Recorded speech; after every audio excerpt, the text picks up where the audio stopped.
नमस्कार। एक ऐसे व्यक्तित्व से आपकी मुलाकात जो न केवल स्वर की दुनिया में मुजफ्फरपुर में रहती हैं, बल्कि बिहार में कोकिला के नाम से जानी जाती है, जिनका नाम सुप्रिया जी है। अपने अथक मेहनत से न केवल इन्होंने बीपीएससी क्रैक किया, बल्कि अद्भुत अद्वितीय मेहनत के साथ संगीत में भी एक मुकाम को हासिल किया है। सुप्रिया जी, बहुत बहुत मुबारक हो आपके ये सारे प्रसिद्धियों का, क्योंकि मैं भी आपके बहुत सारे वीडियोस को, संगीत को सुनता रहता हूं। बड़ा ही गर्व की अनुभूति होती है जब लोग कहते हैं बिहार के बच्चे क्या कर रहे हैं, लेबर की काम करते हैं ऐसे, और उससे बिहार का गणना करते हैं जो बिहार के लोग ऐसे हैं, जबकि बिहार के लोग आप जैसी विद्वता से भरे हुए हैं, बस एक मौके की तलाश में है। जी बेटा, आपने बीपीएससी कंप्लीट कब किया? बीपीएससी का एग्जाम मैंने 2024 में दिया था। रिजल्ट भी मेरा लास्ट ईयर आया था। और ज्वाइनिंग 2025 में हुई है। अच्छा, अभी कहां पे पोस्टेड हो? मेरी पोस्टिंग नानपुर ब्लॉक है, सीतामढ़ी जिला में जी, वहीं पे है।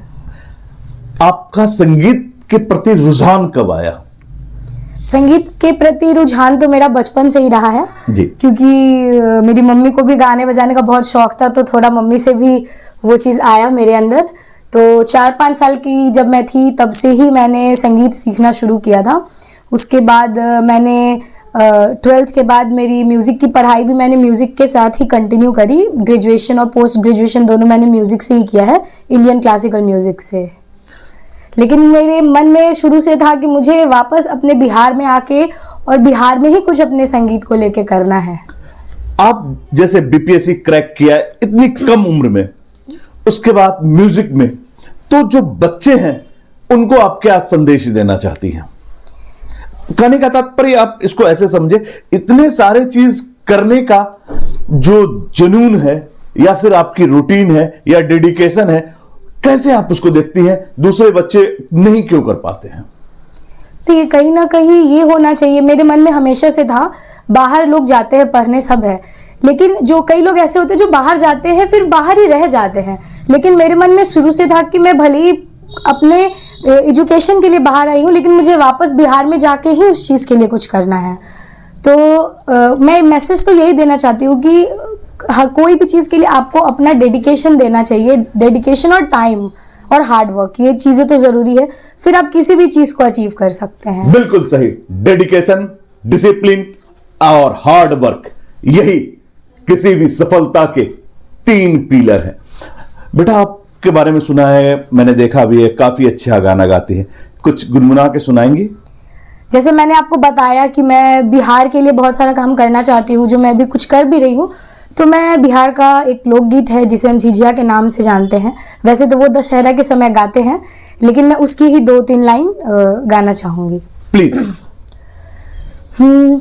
तो हरे भरोसे बरहम बाबा झिझिया बन लिए हो, बरहम बाबा झिझिया बन लिए हो, बरहम बाबा झिझिए पर हुई असवार अवधवा, बालक तोहर किछियो ने जन छे हो, बरहम बाबा झिझिए पर हुई असवार अवधवा, बालक तोहर किछियो ने जन छे हो। धन्यवाद मैम। अगर बिहार को देखना है तो कभी आओ और इनकी लड़की की शादी में देखो, या फिर छठ में। बिहार की सही चित्रण आपके सामने आएगा। बिहार न केवल छठ बिहार के लिए, बल्कि अभी ये ग्लोबल हो चुका है। 2 लाइन छठ की कोई गाना सुनाएंगे? क्योंकि बिहारी है और छठ और लिट्टी के बिना बिहार अधूरा है। बिल्कुल। छठ का जब नाम आता है तो सबसे पहले हमें शारदा सिन्हा जी का याद आता है जी। तो शारदा सिन्हा जी का ही छठ का गीत है जो मैं 2 लाइन गाऊंगी जी। 8 ही काठ के कोठरिया हो दीनानाथ, रूपे छान लागल केवार, ताही ऊपर चढ़ी सुतले, ए हो दीनानाथ बाझी के वरवा धैले ठार। चादर उघारी जब देख ले हो दीनानाथ, कौन संकट परल तोहार। पुत्र संकट परल मोरा हो दीनानाथ, ओहिला के वरवा धैले ठार।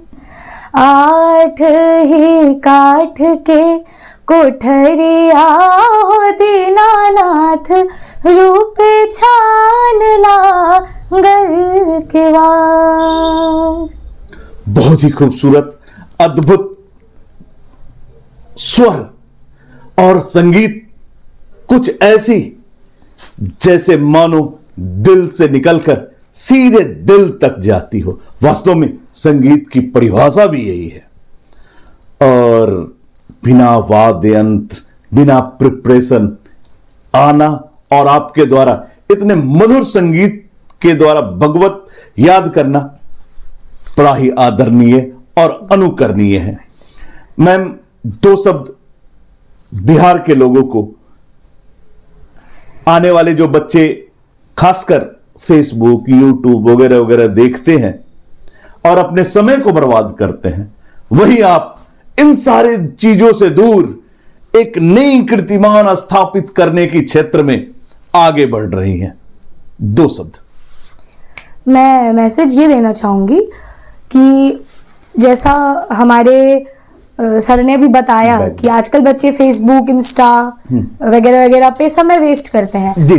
तो देखिए, हर चीज का 2 पहलू होता है। एक होता है कि आप उसको किस तरह से सही चीजों में यूज कर सकते हैं जी, और दूसरा कि हम उसको देख के टाइम वेस्ट कर सकते हैं। तो बेटर है कि अगर आपको यूज करना ही है तो आप उस चीज को उस चीज के लिए यूज कीजिए जो आपके लिए फायदेमंद हो। जैसा कि आज का जनरेशन है, सब फोन यूज करते हैं, मैं भी यूज करती हूँ। तो उस चीज को मैंने अपने स्टडी में, मैंने अपने म्यूजिक को और इम्प्रूव करने में, काफ़ी चीज़ों में उसके हेल्प से भी मैं वो की हूँ। तो मैसेज यही है कि आप भले ही चीज़ों को यूज़ करें, बट उसको सही तरीके से और सही वे में यूज़ करें, तो आज के डेट में हर चीज़ हमारे लिए हेल्पफुल बन सकता है। कहीं सही ने कहा, किसी ने सही कहा, science is boon and curse. यह आप पर निर्भर करता है कि आप उसे कैसे लेते हैं। सर, ये छोटा सा गिफ्ट आप बेटी को देकर। Thank you. हम लोग फिर मिलेंगे एक नई कीर्तिमान के साथ और इस सीरीज के अगले पॉइंट को हम लोग डिस्कस करेंगे। थैंक यू, आप लोगों ने काफी महत्वपूर्ण समय दिया। धन्यवाद।